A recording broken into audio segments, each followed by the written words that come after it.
A las 8:03 de la mañana, nosotros ya estamos en ampliación de noticias con Fernando Carballo y que se nos une, por supuesto, y Ricardo Gómez, que ha estado con nosotros desde temprano. Y bueno, por supuesto, tenemos, señores, un tema importantísimo porque el ministro está con nosotros y necesitamos hacer muchísimas preguntas sobre las dudas que tiene la población sobre la lucha contra el coronavirus. Buenos días, Fernando.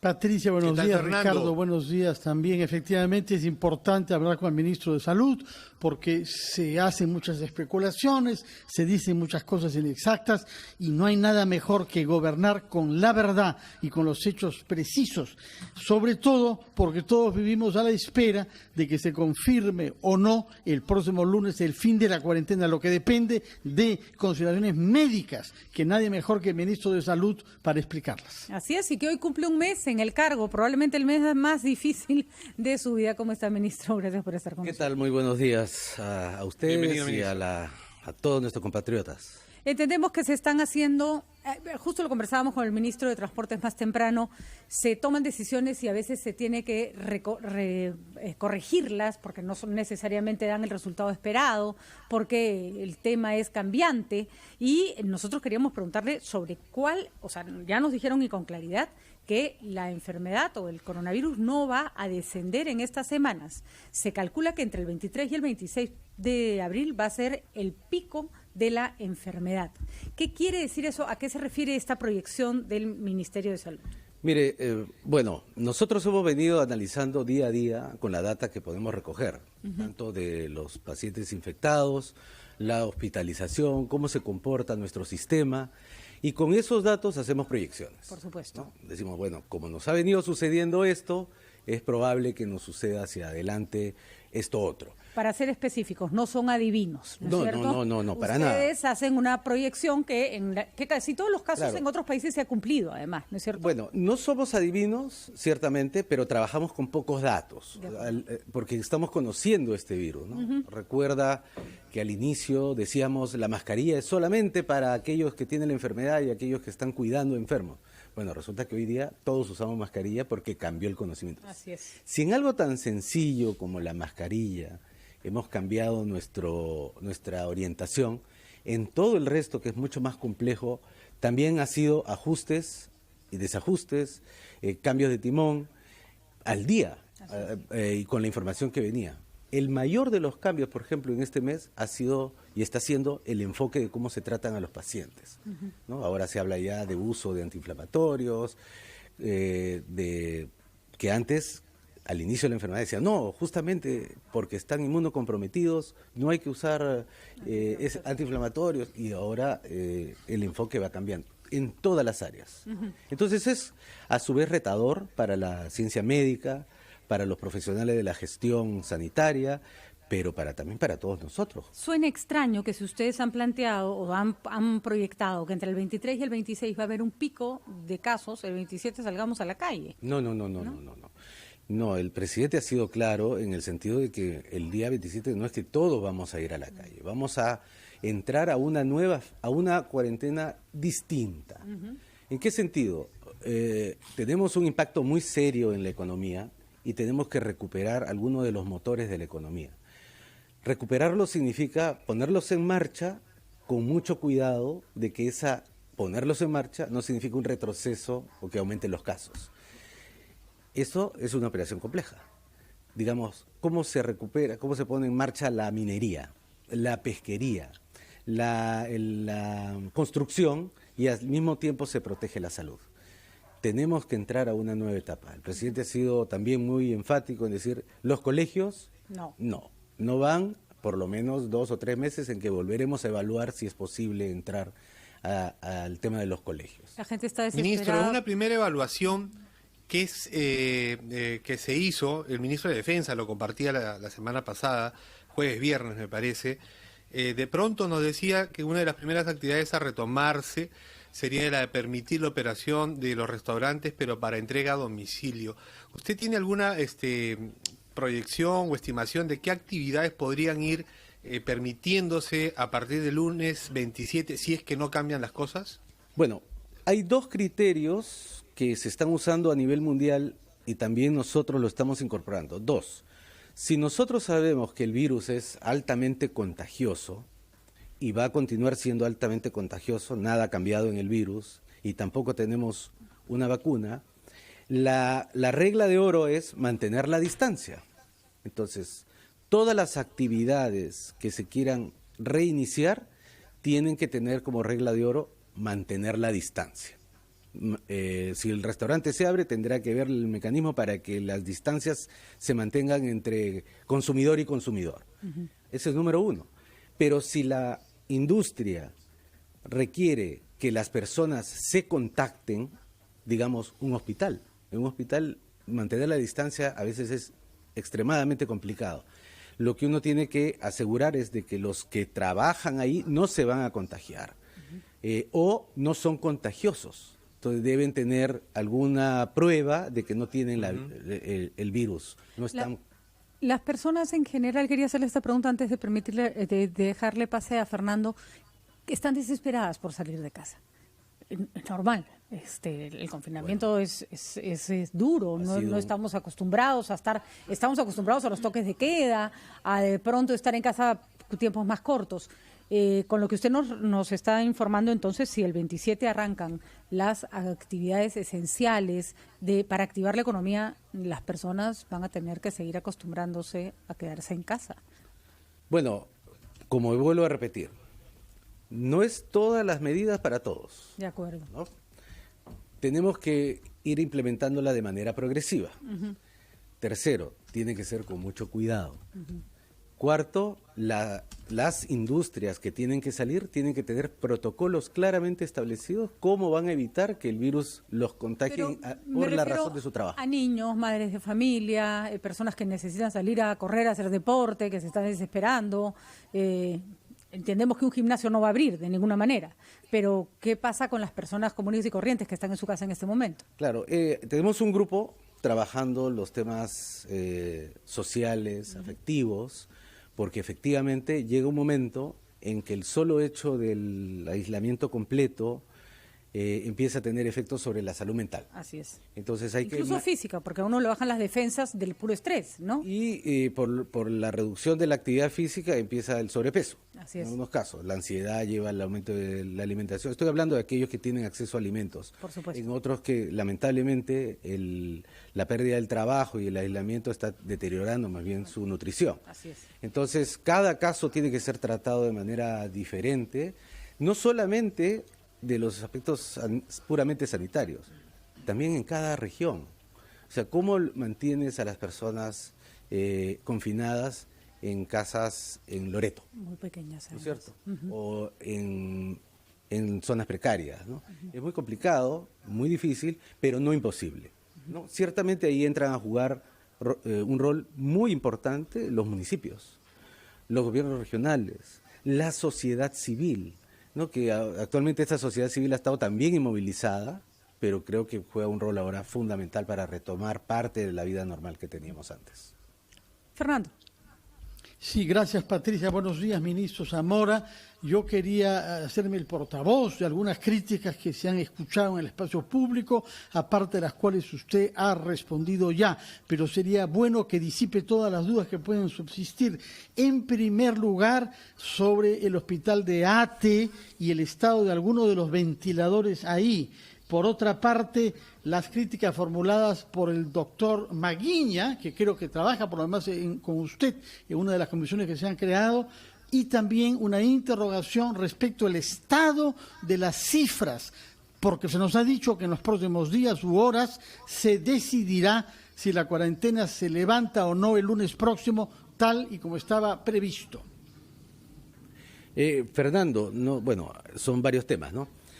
Ya en relación con el levantamiento de la cuarentena, en realidad es una transición, ¿no? Hay actividades que van a recuperarse y hay actividades que no se van a recuperar. Claramente ya se ha señalado que la actividad en la escuela va a postergarse, va a continuar tal y como se mantiene hasta ahora, y ciertamente necesitamos recuperar algunos de los motores de la economía rápidamente. Esas son las características generales de la nueva etapa de la cuarentena que tendremos que abrir en el futuro. Y eso significa que muchas de las medidas sociales van a continuar, otras van a transformarse. Entramos definitivamente a una nueva etapa.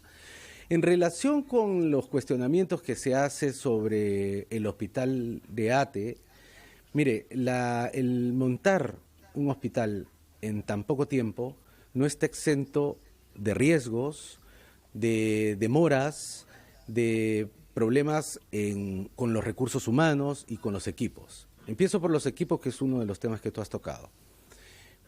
Parte del equipamiento del hospital de ATE, que iba a completar la primera fase de los 50 ventiladores, fue cuestionada inicialmente en su compra por el costo de esos equipos. Cuando cuestionan la compra, lo que uno hace en la administración pública es detenerse. No puede hacer nada, no mueves un centímetro los equipos y tienes que responder.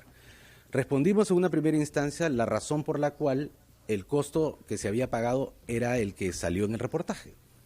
Y había dos razones: las restricciones del mercado y la oportunidad en la que se nos entregaba los equipos. Esos equipos se nos entregaban en 4 días, comparativamente con los demás que nos entregaban en un plazo mayor. Y efectivamente los equipos nos fueron entregados, y en el proceso de montaje de los equipos fue el propio Ministerio de Salud, apoyado por Perú Compras, que identificó, Reconstrucción con Cambios, que fue la unidad ejecutora de la compra, descubrió que esos equipos en realidad eran una reventa. No, eran equipos que ya habían sido pagados por el Estado para el hospital de Tacna y que nos estaban vendiendo nuevamente a nosotros. Ese proceso ya administrativo entra a un tema de investigación y no se pueden tocar los equipos porque estamos trabados por un proceso administrativo. Paralelamente, también hay un tema de recursos humanos. Esa es la razón por la cual nosotros hemos aprobado una serie de decretos que permitan hacer atractivo o atraer a recursos humanos a una zona que se trabaja con COVID. Es una zona de alto riesgo. Como vuelvo a repetir, nuestras expectativas eran hacerlo rápido. Lamentablemente nos hemos encontrado con esos escollos. Entendemos los escollos administrativos y los trámites en momentos normales, pero algo podría hacerse para usar esos respiradores y que la multa, la sanción a la empresa que revendió, se le caiga después. ¿No es como un poco absurdo tener respiradores acumulados por razones burocráticas y tener a gente ahogándose? El sentido común nos dice que sí, que sería absurdo. Sin embargo, la plana administrativa, cuando tiene unas observaciones de este tamaño, también se cuida de que después de haber hecho una cosa que el sentido común manda, termina arruinándonos la carrera administrativa en juicios, en investigaciones, etcétera. Entiendo, pero debería darse algún tipo de amnistía, digamos, en algún proceso de No es que estemos quietos, no es que estemos quietos, estamos trabajando intensamente para poder hacer efectivamente lo que el sentido común y la emergencia demanda. Porque hay que reconocer que en un mercado tan complicado como el de los insumos médicos en este momento, el precio no necesariamente manda la premura, manda quien lo entrega, la oportunidad. Correcto, y ese fue el criterio que se utilizó. Y va a pasar con todo. Pasa absolutamente con todo. Con la mascarilla, con el guante, con el respirador, con todo. 8:16 de la mañana, y ojo, este no es un problema del Perú, es un problema de todos los países que luchan contra el coronavirus y contra los que acaparan. Ya volvemos.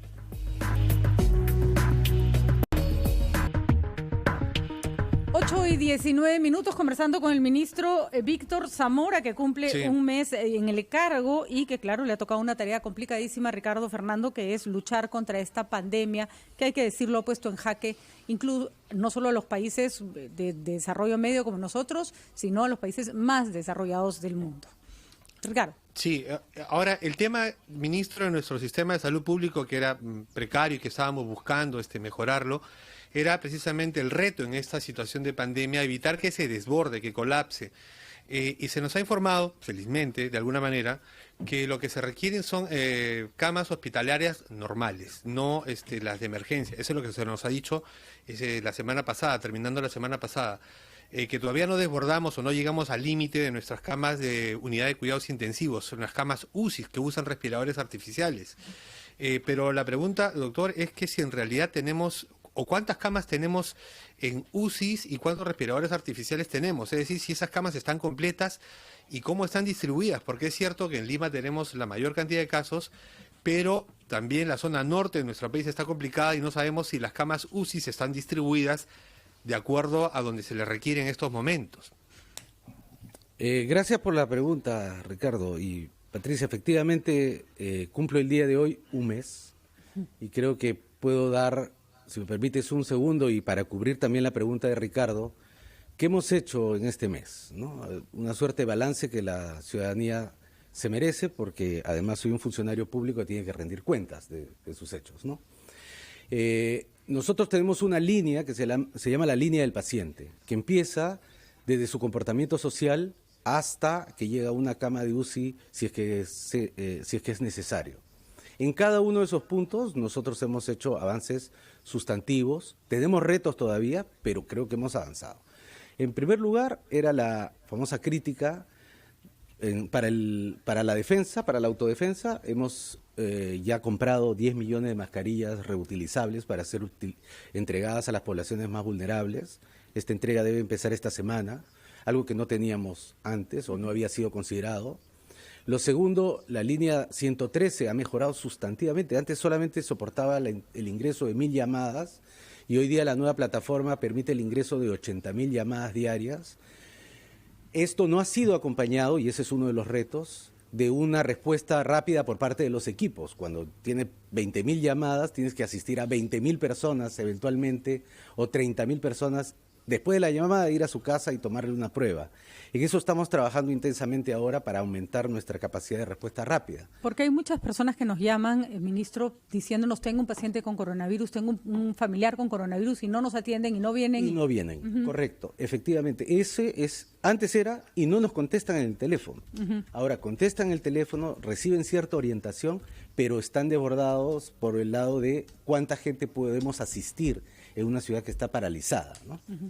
Luego, tomamos las muestras, ya sea para moleculares o pruebas rápidas, y ahí también hemos aumentado nuestra capacidad diagnóstica sustantivamente, ¿no? Antes diagnosticábamos 500 personas día, ahora estamos diagnosticando cerca de 10.000 personas día, tanto con moleculares como con serológicas, que no han parado.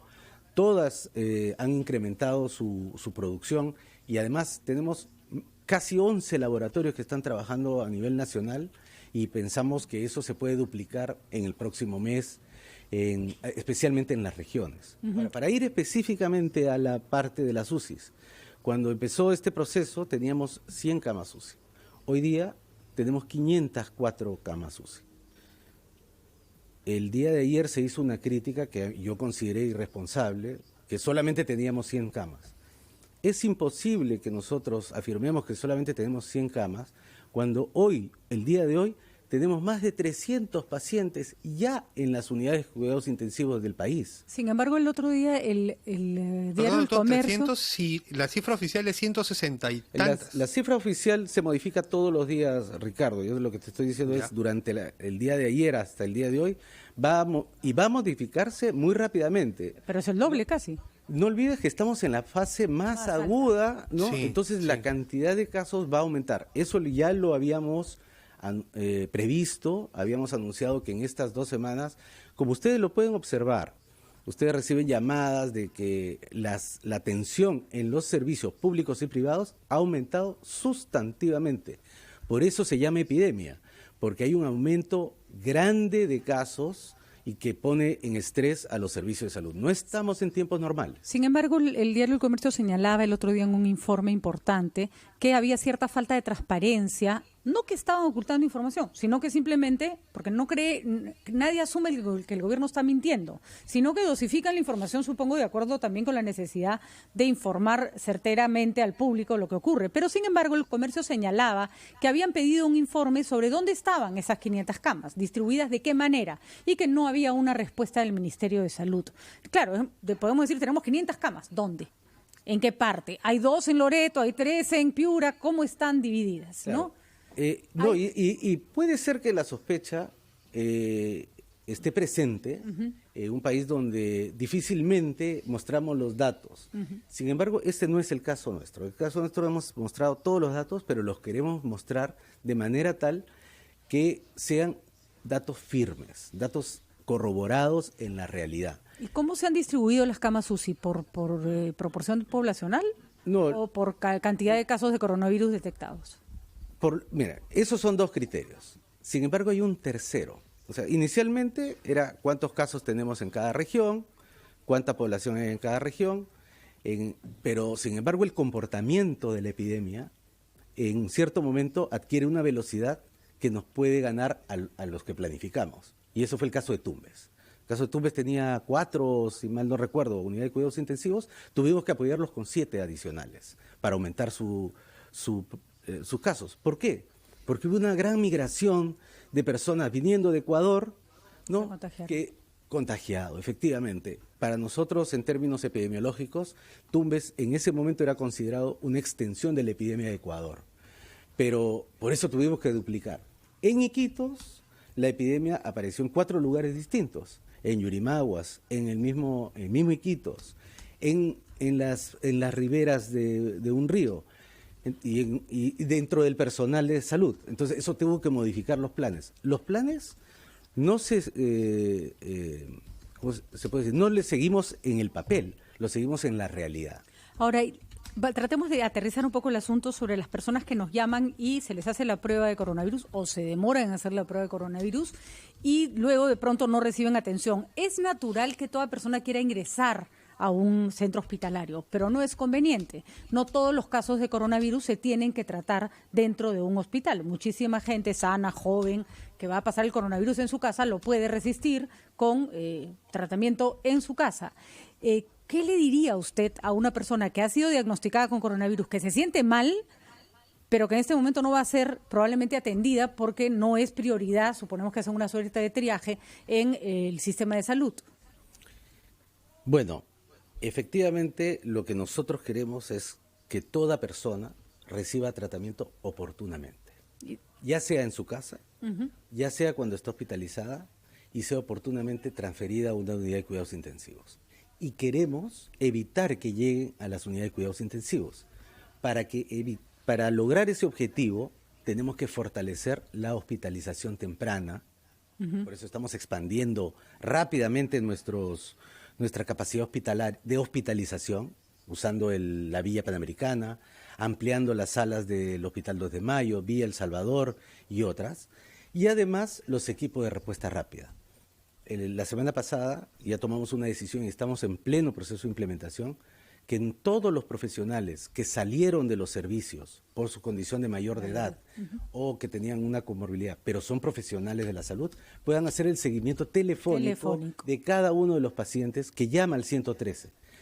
Ya habíamos identificado esa brecha. Nos llaman mucho y respondemos poco. Entonces, ese poco lo vamos a incrementar en todas las regiones. Los equipos de respuesta rápida deben ser capaces de proveer. Y una persona debe sentirse tranquila de un seguimiento telefónico sobre su enfermedad, dando todos los síntomas, explicándole al doctor lo que le pasa. De hecho, se ha aplicado con éxito en muchos países, ¿no? No solamente en muchos países, se está haciendo actualmente, pero lo que nosotros queremos es aumentar el volumen. De acuerdo. Ya lo hacemos y queremos. No estamos en el mejor de los mundos en el sentido de la brecha, pero vamos a aumentar como lo hemos hecho en otras áreas. Vamos rapidito a una pausa, regresamos con el ministro de Salud para preguntarle más sobre cuáles son las medidas que toma el Estado, el gobierno, el ministerio para combatir esta epidemia. Ya volvemos.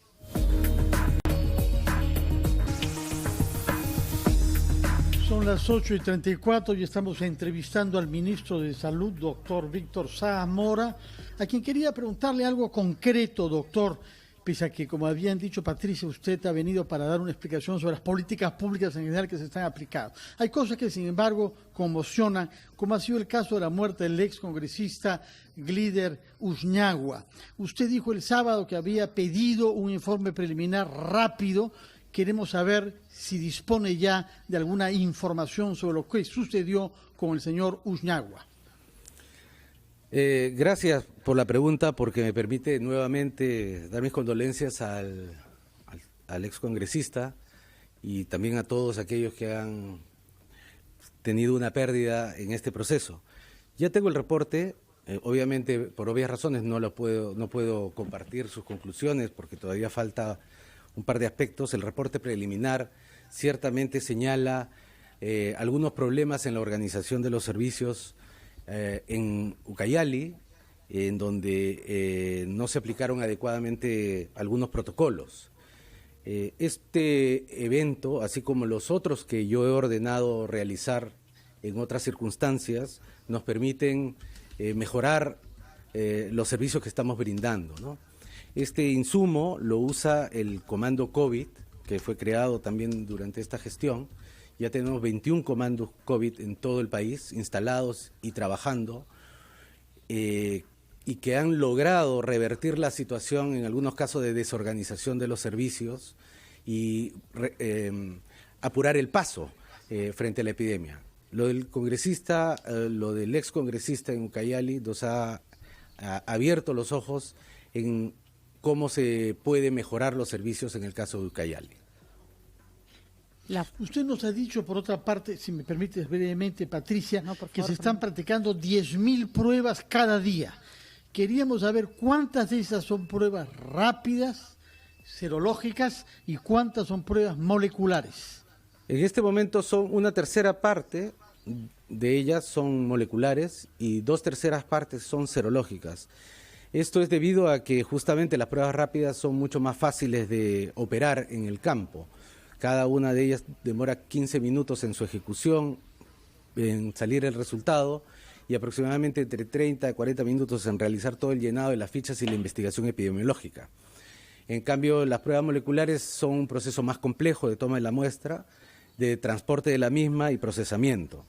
Sin embargo, las dos estamos utilizándolas y las seguiremos utilizando mientras dure la epidemia, y posterior a la epidemia continuaremos haciéndolo.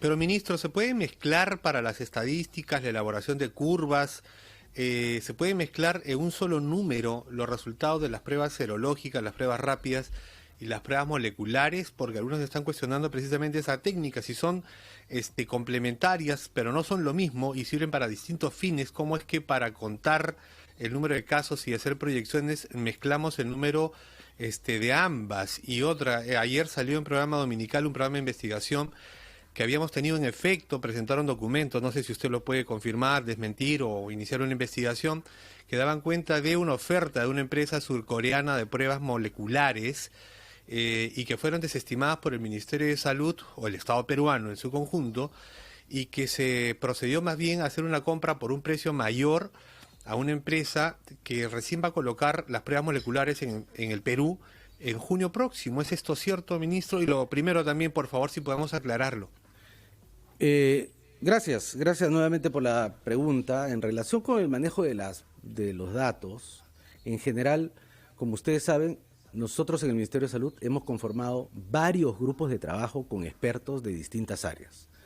Uno de estos grupos es el grupo de prospectiva, que comprende epidemiólogos, gente de estadística, economistas, que trabajan los datos.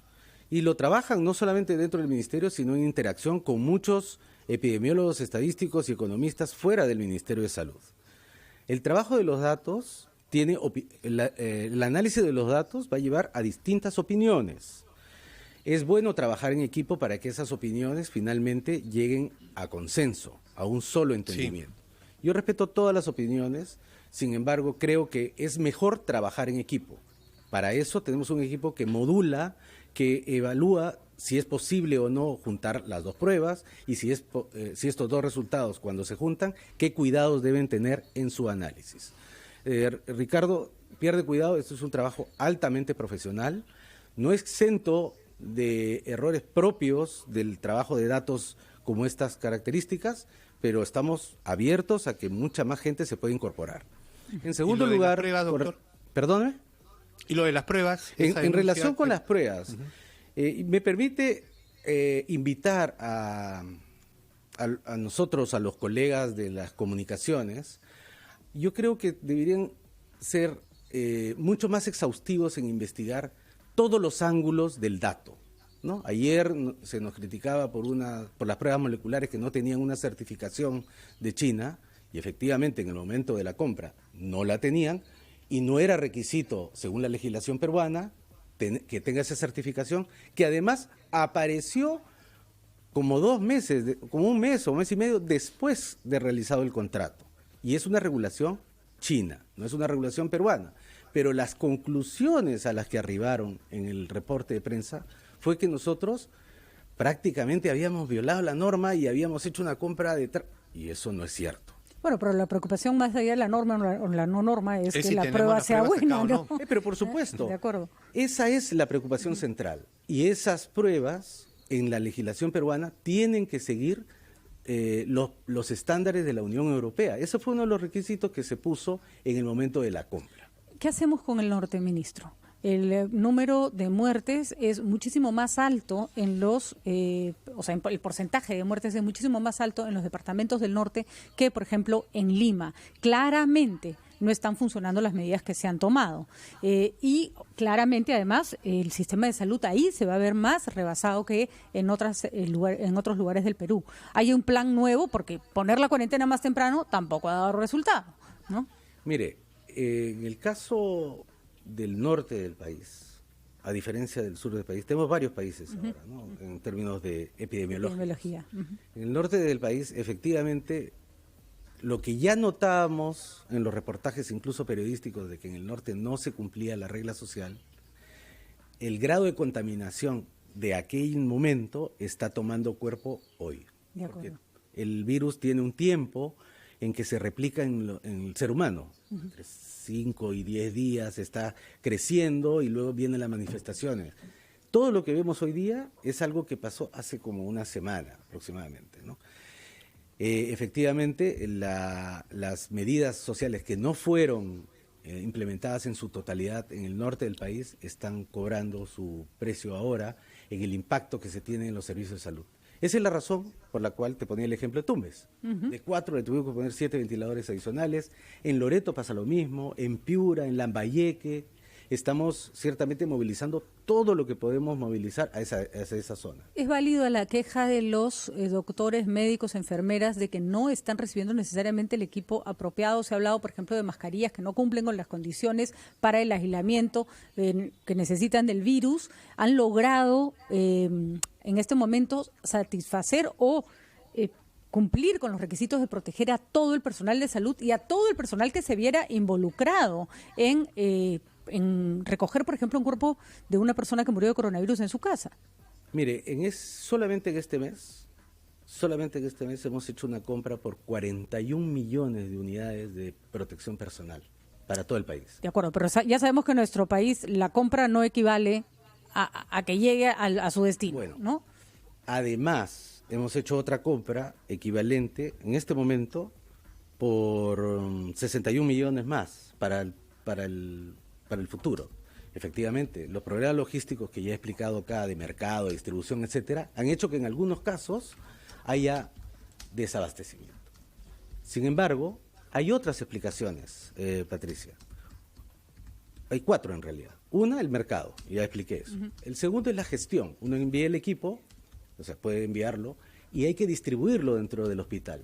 Y obviamente todos los trabajadores quieren la mejor protección.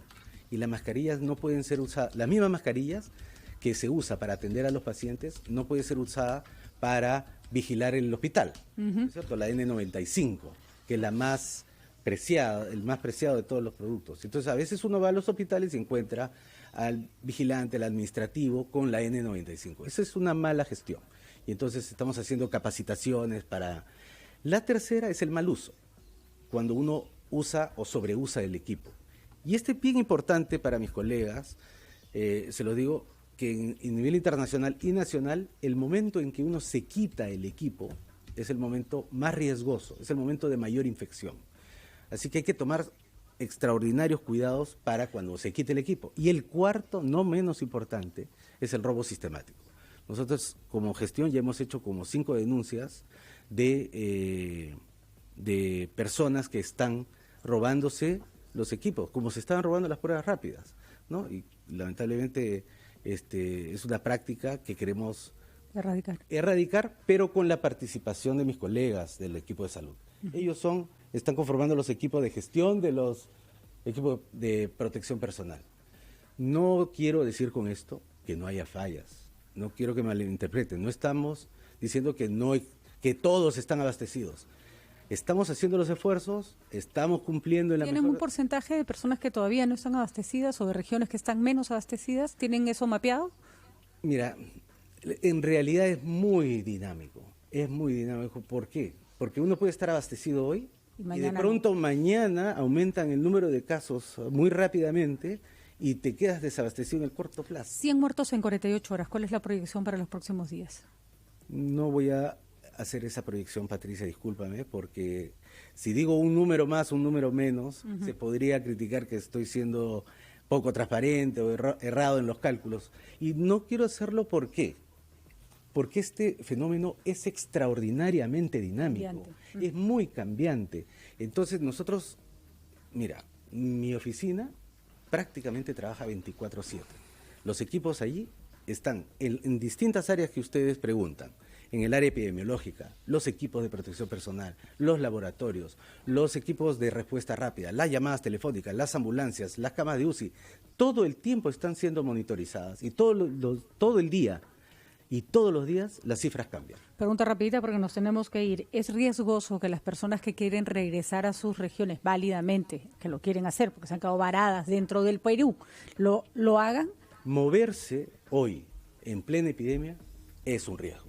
Es un riesgo para las empresas, es un riesgo para los migrantes. Yo entiendo de corazón la situación que vienen viviendo mis compatriotas desplazados, pero es un riesgo al cual no solamente se enfrentan ellos, sino sus comunidades en las cuales sus seres queridos lo van a recibir. Pero es un riesgo. Ese riesgo lo estamos tratando de manejar con sumo cuidado, haciéndole las pruebas, que las personas infectadas se queden alojadas en la villa o en los lugares que establezcan las regiones, que se mida si es posible recibirlos a todos. Y hay unos que están tomando riesgos mayores, están caminando por los cerros o por largas distancias. Realmente es un tema muy complejo. Pero ahorita se le pueden empezar a armar marchas masivas y eso va a ser más complicado todavía de manejar. ¿No hay contradicción cuando usted dice que se levanta la cuarentena parcialmente y cuando el premier dice que se está evaluando de pronto no levantarla? No hay contradicción. Estamos evaluando no levantarla en algunos lugares y estamos evaluando levantarla con mucho cuidado en otras, porque el único indicador no es la salud. También la economía nuestra está parada ya un mes. ¿Y para qué nos sirve la economía? Para financiar las actividades de salud, entre otras. Entonces, si queremos correr esta maratón, porque no es una carrera corta, es una carrera larga, y muy riesgosa, necesitamos fondos, necesitamos solventar esta carrera. ¿Quién la paga? La pagan nuestros ahorros. Luego nuestros ahorros se acaban. La paga nuestra deuda. La deuda se acaba. Necesitamos recuperar la economía y en eso estamos trabajando todos. Sin poner en riesgo la salud, por supuesto. Por supuesto, la salud es primero. Porque las vidas no se recuperan nunca. Nunca. Y yo quiero en este minuto agradecer, bueno, tengo un mes en la gestión, siempre quiero agradecer a todos ustedes en RPP, a toda la comunidad de trabajadores y trabajadoras de la salud. Es un mes durísimo en el que hemos trabajado juntos y vienen nuevos retos. Vienen nuevos retos porque el virus, su comportamiento, las medidas que estamos tomando, todas son novedosas. Yo quiero apelar a la generosidad, al esfuerzo, a la heroicidad de mis colegas, porque otras veces lo hemos hecho con el cólera, lo hemos hecho con el polio, con el sarampión, hemos erradicado algunas enfermedades y seguimos enfrentando retos. Yo considero que lo que nuestros colegas han hecho en el campo es muy valioso. Sin embargo, los retos hacia adelante nos imponen un sacrificio mayor a todos. De acuerdo. Muchísimas gracias, ministro. Fernando, Ricardo, ¿algo más que decir? Aunque nos van a matar acá si no cerramos. Bueno, quedan muchos detalles, pero sin duda tendremos ocasiones de hablarlos en otros momentos. El ministro está ocupado, sin duda ya. Muchas gracias. Lo dejamos al ministro porque tiene deberes sagrados que cumplir. Tiene que ir a Palacio de Gobierno. Muchísimas gracias, ministro. Y le ha tocado un mes además con alta aprobación. Eso quiere decir que la población confía en usted y eso es hay que decirlo, bueno, pero más presión. Yo agradezco esa confianza. Muy bien, muchísimas gracias al ministro Zamora que estuvo con nosotros para hablar todo sobre el coronavirus. Nos vamos un ratito a la pausa para que lo pueda retirarse a seguir con sus labores. Ya volvemos.